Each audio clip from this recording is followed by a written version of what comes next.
Welcome back to another episode of Walk the Walk, a Footlocker podcast hosted by us, OTB. Today we have a very special podcast. We're going to talk about the legend himself, rest in peace, Virgil Abloh. Virgil, to me, my introduction was, being a Kanye fan. I had seen him in pictures, I had read about him. So what I learned was Virgil was a guy who was a creative on all levels. He was a civil engineer. He was an architect, and he did everything from design the cover of Watch the Throne to Yeezus, and then later on, obviously, the Pyrex movement came in. I personally own a Pyrex tee and shorts, and then Off-White happened, and then the story continues. So today, I want to ask the opinions and the thoughts of the OTB members. AK, what's on feet today, by the way? Oh, one of the 10, the Presto. The Presto's one of my White favorites Presto. too. One of my favorite and most comfortable Yeah, sneakers, I must say. I love the Presto. So, you obviously own a pair of the Off-White Nike 10. When was the first time you heard of Virgil? I have to say, it was from Off-White. Like, prior to that, I had no idea who he was. But then I started seeing a lot of the brand Off-White. And I got curious, This was like 2015 yeah, when it first around started. that time. I have to say, in the beginning, I thought, what kind of a scam was that? The whole brand with the very overpriced. The stripes, remember? Yeah. The stripes. Yeah, the beginning, and it's kind of put off by its price. With time, start to get to know more about him and how creative he is, inspiring, creative with such small details that he does here and there that makes such a huge difference. So, yeah, that's pretty much it. Managed to get me one of these. Nice. But otherwise, that's about it. Nice. Mass, first time you heard of Virgil Abloh. First time, definitely it was the Off-White era. Seen people wearing it, stripes, the cross, and the The hype beast. hype beast era. I was like, what is Yeah. that? But then later on, when I got to learn about him and him putting his work like creatively into those small details, I was like, yeah, this guy, that's how I heard about him. Yeah, he became like a household name after Off-White. Around Yeah. that hype beast era. Yeah. Sid? So I think same. Mainly through Instagram, seeing all these the hype beast era when Supreme and then Off-White came into the picture, and then it was pretty crazy to see a black tee with the stripes, and I was like, yo, this is so nice. Yeah. So through that, I read, watched more about Virgil, and over time he just grew, and he's one of the most renowned and most creative designers out there. Yep. True. I'm not surprised it was black, though. The tee? Yeah. Sorry. Yeah. Had to be Had black. to be. I talked about him being a multifaceted, multidisciplinary creative. As mentioned before, he was an artist, a designer. He was also a DJ. But I believe his vision and his design skills took him to the Off-White level. And then from there, Nike picked it up. And I feel, for the longest time, Adidas was killing it. The Ultra Boosts, the Yeezys. Nike will always be Nike, but I always call them around that era, they were just sleeping and just kind of analyzing and seeing where they could make that big comeback. In my opinion, I feel like it was 2017 when Cause did the collab. Remember the Cause? The fours? That's when they made a lot of noise. And then after that, soon after, the Off-White 10 released. The concept there was something that I've never seen before. In fact, when I first saw those Chicago ones, I believe the green laces were on them. It may have been a Hypebeast article, I can't remember.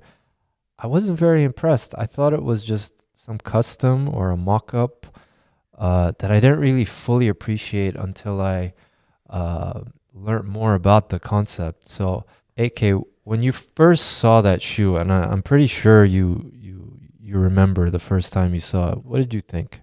It looked different. I have to say, it wasn't your typical Jordan 1, Chicago's. Did you think it was ugly? Did you think it was um, I didn't think- unfinished? I didn't think it was ugly. I just thought it was probably something, that was in progress. Let's put it that way. It was, it wasn't a finished article yet. But, little be known, this was the shoe. This was the concept. Yeah. Read more about it and understood the idea behind the design. It's just mind-blowing because nobody has thought of this before. Yeah. No one. Yeah, it took me time to actually appreciate it. I had to read about it and why he did it. Mas, when you first saw that shoe, I know you like the Chicagos too. What did you think? Did you think it was like one of those internet memes or like a, exactly. When I first came across that shoe, I was like, this has to be a mock-up.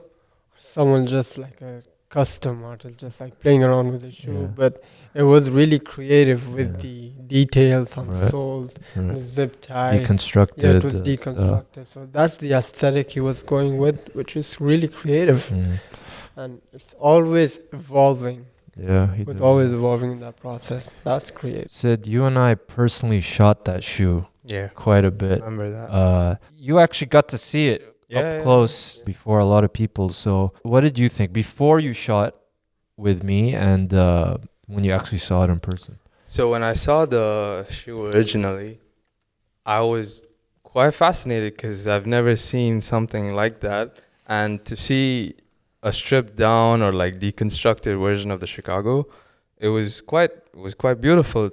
If you saw it from that perspective, there were like certain details on the on the sides where the laces. Let me grab them. When you move that part, you have I think 85 written inside.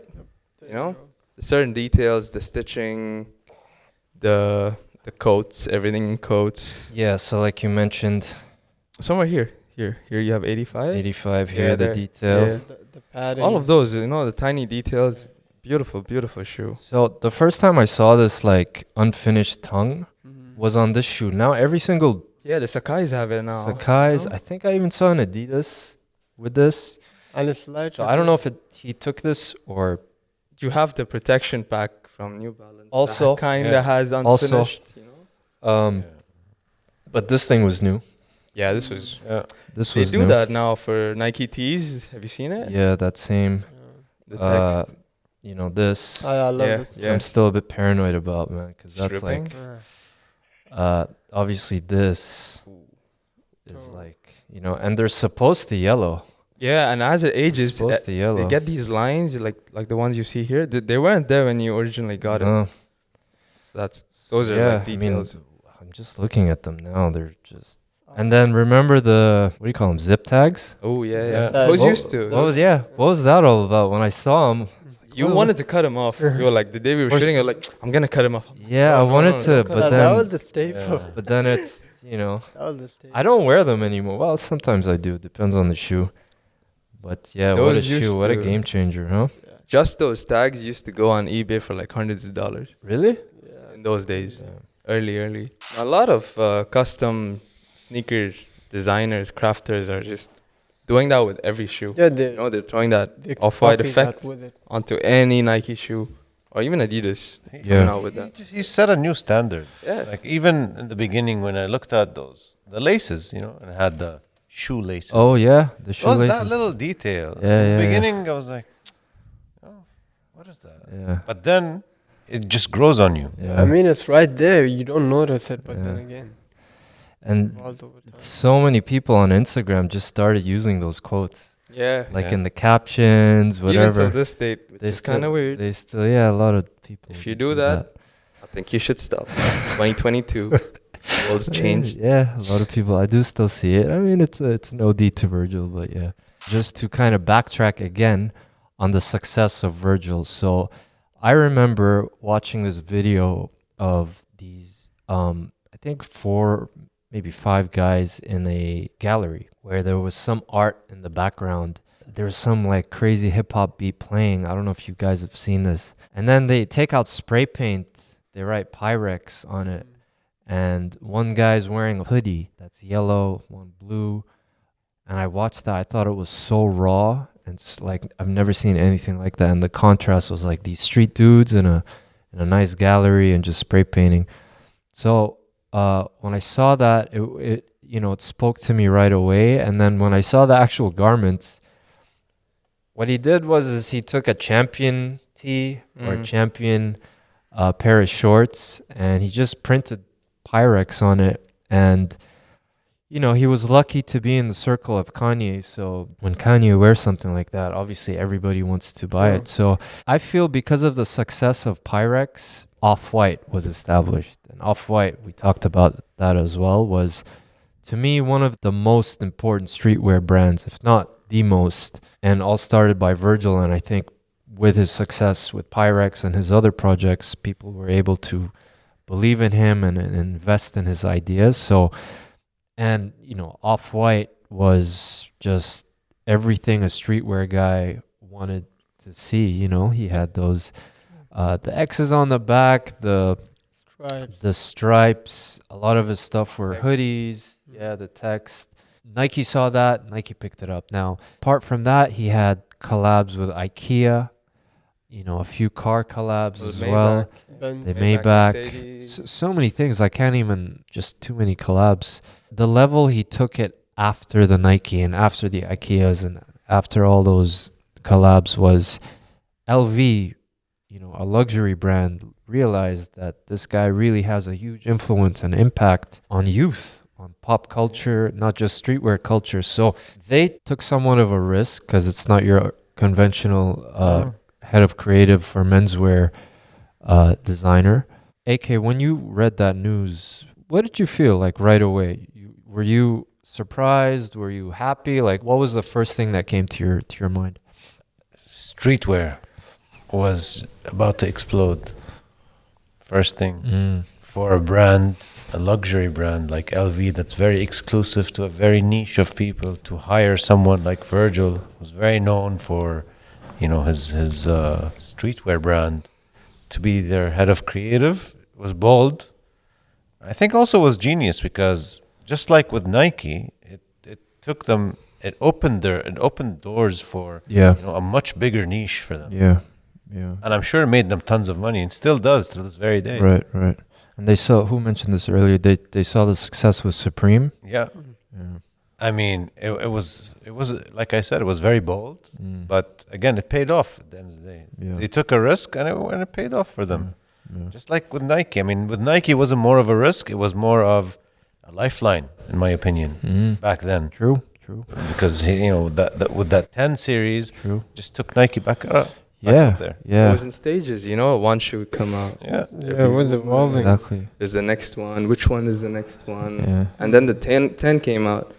And it didn't stop there anymore. Yeah, I actually wanted it to stop at the 10 because I kept buying and buying. So, but yeah, he picked the most, not the most, a lot of them were very iconic, but he picked models and silhouettes that, spoke to all the sneakerheads. So the LV announcement was huge. Mas, what did you think when you saw that? Sid, if you want to weigh in too, I know.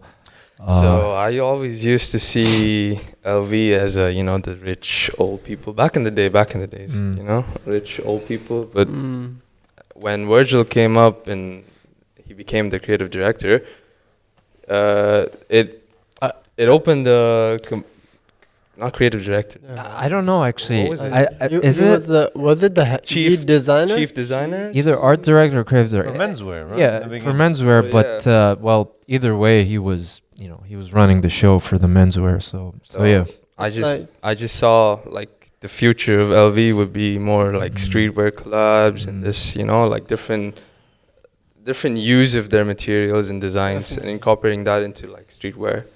Yeah, that's like where he took luxury and streetwear.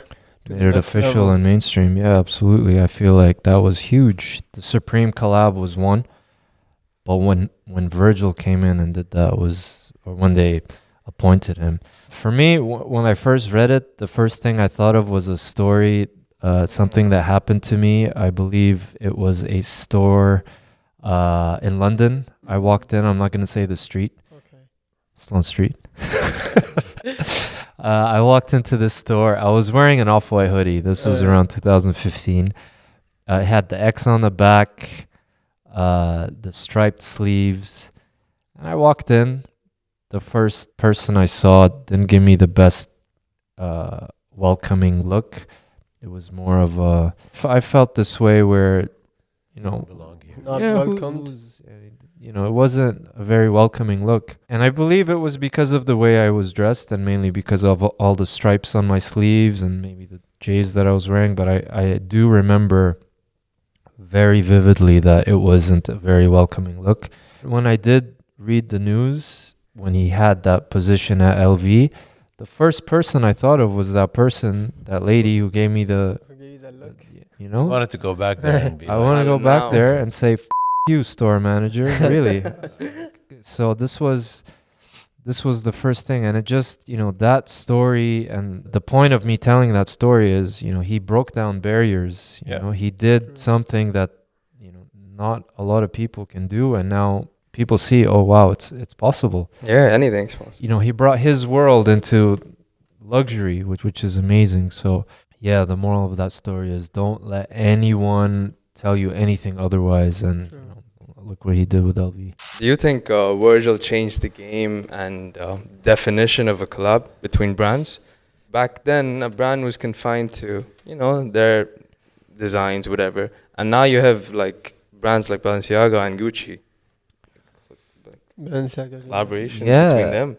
I feel like between Virgil and a brand like Kith, they've taken the collab game to different levels. I mean, you have The kit BMW. the BMW, and not just automotive. Do you guys know that Virgil did a collab with Arabica Coffee? What? Yeah, No. he did something with them. Wow. And then, you know, Kith with Carbone Restaurant. And so, yeah, to answer your question, definitely, you know, Virgil showed people that you can collaborate with anything and anyone, you know, and he was a big advocate of collaborations.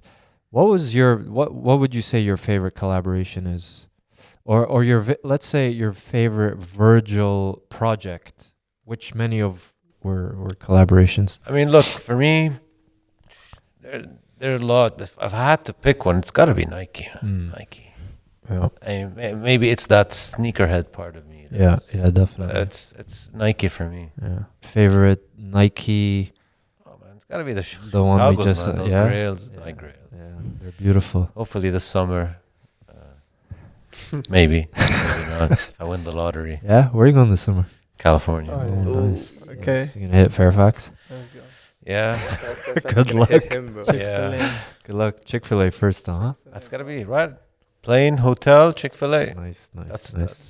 That's the plan. Yeah. And what happens after? I don't know. If I go to Fairfax, Let us I don't know what if- happens. I will. Okay. All right. Good. I'll well document it too. Okay. FaceTime all of us. We'll be in Ahmadi. Mass favorite collab. Oh, definitely. Favorite Virgil project. Definitely the Jordan 5, man. Sale. Yeah.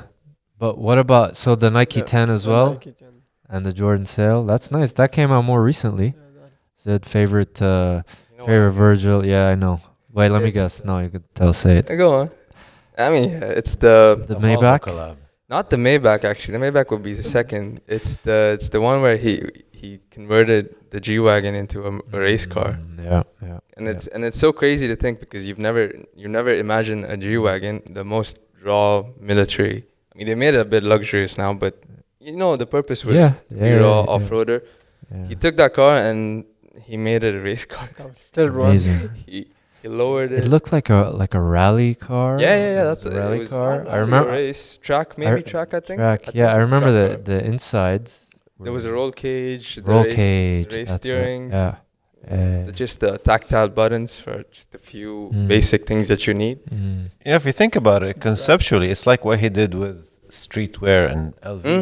Mm. You know, In he what brought way? in two contrasting Yeah. concepts. Yeah. He merged them together. True, Put true, the true. elements He together. does that a lot. Utility design.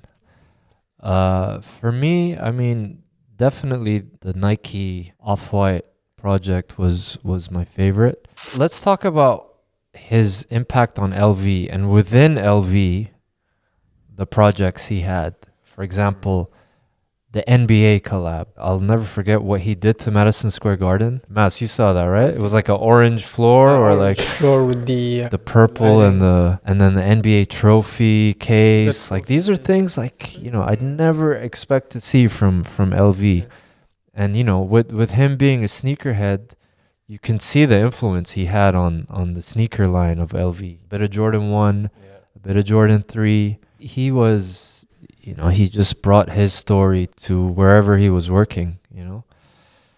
Now, Virgil has been called and is still being called a genius, and I really think he is a genius. He's a creative genius in many ways. And he's been called a creative genius for certain methods he's used. But before I get into that, you know, I've met quite a few people who unfortunately appreciate Virgil for reasons that don't really explain his genius. Now, Virgil was known to be a very humble guy. I think one of his big advantages was he was very in tune with his audience on Instagram. He realized and understood Instagram culture, blog culture. You know, he's the guy who commented on your post, right? He commented on mine. Like he was, if you tag him or hashtag him, it's very likely he's on his phone and he's just liking, just to let people know, yo, if you have 10 followers or 1 million followers, I see you. I appreciate I you. see you. I appreciate you. You're buying my product. You're part of my story now. And that's something I love about Virgil too. He'd repost a lot, which is great. I don't see a lot of people doing that in his stature. But is that the only reason you're going to appreciate Virgil for? You got to appreciate Virgil for how he's inspired other creatives to think. So Virgil had several, as they call them, cheat codes to approach different projects. Yeah. There are quite a few. I'm just going to name a few. So there's the cheat code, which was the 3% rule. There was the work in progress code. There was the ready-made code. And then there was question your mentors code. So the 3% rule, from what I understood, was there's already a masterpiece, whether it's a song or a pair of headphones or a shoe. And what you do is you tweak it, but you don't over tweak it. You add that 3% to make it more your style or even to enhance it. You know, I believe a few examples were used when a DJ remixes a track that's, you know, just a masterpiece. That's the 3% rule. When you have a women's handbag and you add the quotes on it, that's the 3% rule. The Mona Lisa carpet. The Mona Lisa, I believe it was the IKEA. No, the carpet, the IKEA carpet. The carpet, he added the wet grass on, you know. So he did all of these things. Now, the 3% rule, I have mixed feelings about this rule because, you know, I love to create from scratch. You know, I love, my aim is always to create that masterpiece, which maybe in the future people can apply the 3% on it. So I was never a big fan of this rule until I read more about it. So what he's doing is he's really improving an existing masterpiece. You know, he's adding on to it.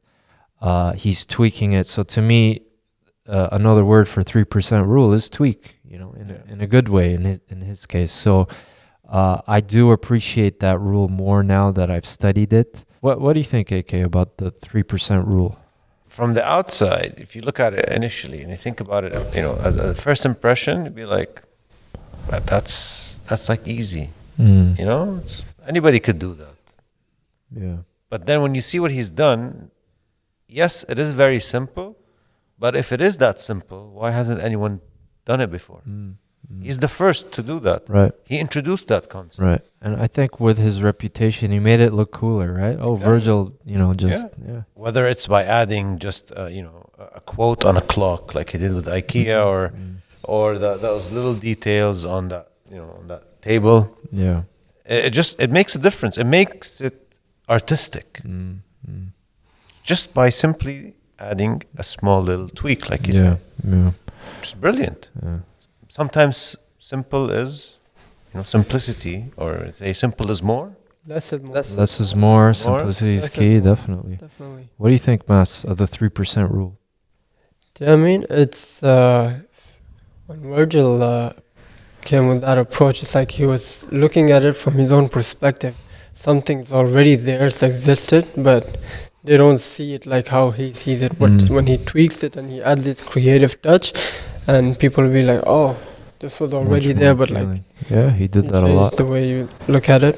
What do you think, Sid? I think, I mean, from the surface, like you guys mentioned, it can be like mixed feelings about it. But if you think about it, 3% rule, if it's used in the right place for the right thing, it works. But when the 3% rule gets overused, it loses that value of that 3%. You know, if you see like different people now after Virgil, everyone's trying to, tweak things, do this, do that. It kind of does not work. So, pick and choose the key ones that may work. Right. 3% rule is one of his most people know about. But then there's also the work in progress code, cheat code. So the work in progress method, in my opinion, is directly linked to what he did again on the Nike. He's kind of shown the world like everything is a work in progress, and even if it's still unfinished, it could be seen as art. But with the Nike 10, all of the shoes look like they weren't finished, and he was able to actually sell thousands because of that same reason, maybe millions. So work in progress. What do you guys think of the work in progress method? Beautiful. Yeah. Beautiful. I mean, now that you look, it is. The approach itself, like Look, art is very subjective, generally, right? What he managed to do is give us a form of art that is different, that is unconventional, and I think it's because of that it has been very successful. It's disruptive. Right. That's the right word. Right. It was very disruptive. I mean, to take a shoe and deconstruct it and put it back in as a work, Make it look piece that's a work in unfinished. progress, and sell it as it is. Genius. Genius, exactly. So, work in progress, definitely something that made a lot of noise and was very disruptive. The 3% rule we just talked about. Question your mentors. I love it. Question your mentors is Question everything. Yeah, it's not just about questioning your mentors, your superiors, or guys that you look up to. It's definitely that, but it's more of question everything. Yeah.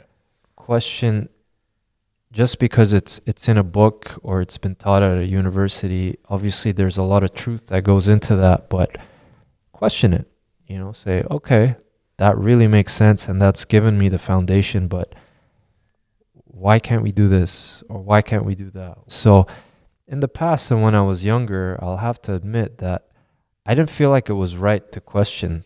I thought, khalas, that's it.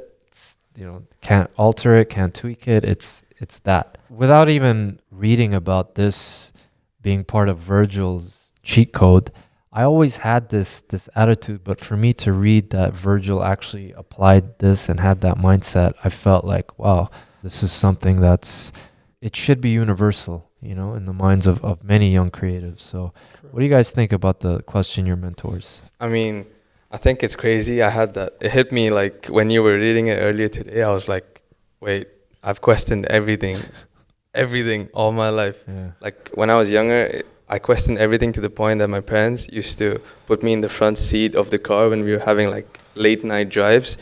Like the driver would be driving and they'd put me in the front seat, not because, I wanted to be in the front seat, because I'd ask the driver so many questions that he would stay awake the whole night and drive safe. So, I mean, it's beautiful. Yeah, you just have to keep questioning. What do you guys think? definitely. I mean, you ask the right questions. Yeah, definitely. I mean, look, in my opinion, there are certain things that are universal. You can't really question them directly like that. Some things are universal, but there are things, certain things that, should you ask the right questions, you could get, different answers. But those answers could be something like what he has done. It could be a piece of art, or it could be a different mindset that changes. an entire way of thinking when it comes to specific things like art Mm. or music or sports Yeah. or even the way the game is played. Right. The questioning is not just like questioning. It's not as in- exactly. It's not to about know- question. Yeah, So you if have to listen reason. carefully, you gain knowledge, right? You reason. I mean, is that what? Yeah, I intended think to? another thing that I took away from the question your mentors is you're not just questioning, you're challenging.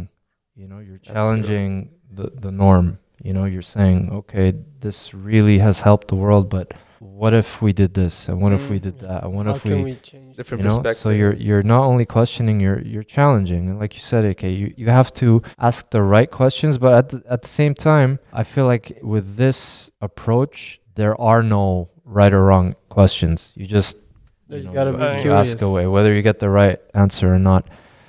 So I mean, yeah, this is a prime example. yeah. Why Why should do it be I a have- finished shoe? Yeah. You know, why should it be a finished shoe? And yeah, he did it. Here's a question for you. Hmm. Would Virgil be or achieve what he has achieved and be where he is if he wasn't within Kanye's circle? If he was just an independent, let's call him an artist, independent individual who was not connected to Kanye West in any shape or form, would he still have achieved all of that? In all honesty, I will say that Virgil was going places. You know, I'll always think of the scenario where they never met. You know, with the guy's background in engineering and architecture, and his hunger and his genius, really, he would have gone places and become very successful with or without Kanye. Maybe not at the same pace, though. Mm. And not at the same level either. Mm.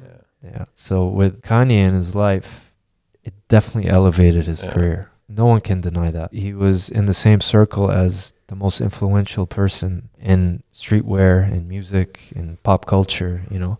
And because of that, he was able to have access to not only his celebrity, but his mind, you know. To sit in a room with Kanye is like really Maybe that's how the You know, questioner the- mentors obvi- came. Yeah, maybe. Maybe. They know? fed off each other, and it really helps when, you know, your good friend is Kanye and you just tell him, bro, Wear my shorts. can you just wear this flannel the next time you Rock that perform? too, bro. You know, and there you go. I definitely feel like Kanye's influence and his friendship with Kanye really took him to next levels for sure, Definitely. 100%. Which brings me to the next question, and I don't want to divert this into a Kanye. Do you feel that Kanye, after Virgil's passing, Kanye should have taken that role at LV? Considering that Kanye's first collab With LV, yeah, true. was with LV. I feel like if there's anyone who could, I wouldn't say fill the shoes, but who has the same type of influence and importance within streetwear and sneakers, not at that level, but higher, it would be Kanye. But I just feel Kanye is, Eccentric. Past it. I do feel like, you know, he's known as the Louis Vuitton Don. He had a LV collab, you know, in 2009, I think. So he knows the brand very well. But I do feel like he's past something like that. I don't know if he would be open to it. He Side might, missions, maybe. maybe a side mission. Like the McDonald's. That's a side mission. Yeah, I think everything he does. I think music's a side mission for him. He's doing it with Balenciaga now. Balenciaga, Gap. We're diverting it to Kanye, but that's only because he was so close Yeah. to Virgil. I mean, I feel personally, like, you know, you were saying, his connection with Kanye played a big role in the way he had just exploded. Yeah, definitely. Not taking away from his, you know, from his For sure. creativity and his genius, but it helps to have someone like Kanye in your life. Definitely. So what I've realized, there's always that ceiling, no matter what industry or field you're in and how successful and talented you are, if you don't know that one person or that one group or that one brand who's going to take you to that next level, you're never really going to ascend. Right place, right time, you know, call it what you call it, but definitely his friendship, I would say, with Yeah. Kanye definitely helped.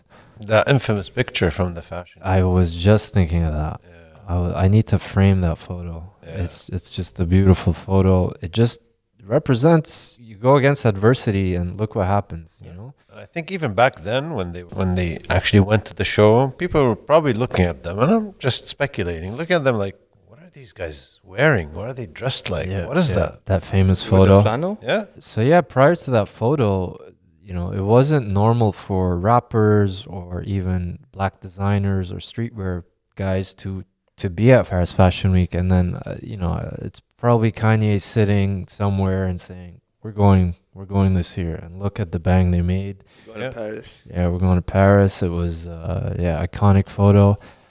Years later, you have Virgil hugging Kanye on the runway in That front was of. beautiful. That was great. So yeah, they definitely broke down barriers. I would say Virgil inspired me in many ways, but you can never box him in. You know, people saw him as a designer, but he didn't want to be in that category. He was a DJ, he was an artist, and at the end, you know, he was supposed to be an engineer, an architect. So I love the fact that he never wanted to be boxed in, and that's something that I feel all of us should be like, you know. We think out of the box. When people try and put you in that lane, you know, you have to think, why should I be marginalized? You're a creative person. You could do anything you want. So this is something that Virgil has really, he's made it clear, like you don't have to be just that type of creative, which I really appreciate. So thank you, Virgil, for inspiring me. Yep. Amen. Yep. Thank you. Thank you for tuning in. Today was a special episode. Virgil was a person who inspired all of us. He was a creative, he was a designer, he was an artist. Thank you for joining us once again. Please subscribe, Like, subscribe, comment. With the voiceover? I'll do that podcast. Like, subscribe our episode, and probably share it too. Hit the bell icon. Bell to get icon. notified when we post. There you go. Peace. Peace out.